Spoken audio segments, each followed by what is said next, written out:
je dirais, aujourd'hui, on est, comment dire, dans une société qui est très clivante, qui voit tout en blanc ou noir, qui oppose les uns aux autres, les unes aux autres. Et en fait, ce que personnellement, moi, je découvre en lisant la Bible, par exemple, dans les évangiles, c'est un Jésus qui est extrêmement à l'écoute des personnes qu'il rencontre, qui chemine avec les personnes, qu'elles soient hommes ou femmes, qui est toujours dans la demande de ce que ces personnes-là souhaitent profondément et qui est capable de les accompagner jusqu'à aller plus profondément dans leur questionnement. Quand on lit le récit de Jésus avec la Samaritaine, c'est incroyable le cheminement que Jésus fait avec cette femme jusqu'à ce qu'elle lui dise la vérité de sa vie. Voilà, donc pour moi, très profondément, les textes invitent à l'écoute mutuelle, à la compréhension de l'autre, à l'accompagnement dans quelque chose de très, très profond, jusqu'à la vérité de la personne. Et cette écoute ne peut que conduire à des relations apaisées avec soi et avec les autres.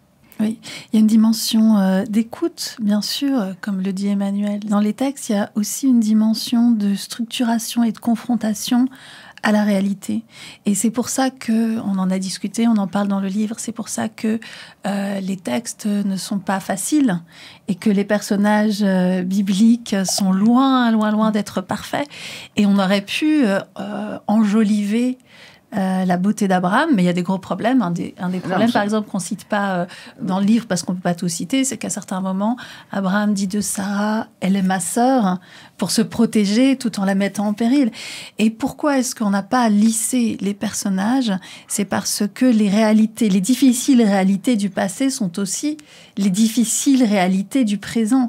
Et donc le fait de continuer à lire ces textes, c'est une façon de continuer à se confronter aussi à la difficulté des personnages. Oui. Donc il y a une compassion sans doute, mais il y a aussi une exigence de faire face aux difficultés qui se présentent et aux difficultés du texte qu'on fait par ailleurs dans le livre. La question de la mort et puis finalement la question de la vie aussi, parce que les deux sont très très liés, et le cycle de la vie finalement, que son début et puis et son développement, et puis la chute finale qui est la disparition de l'être humain.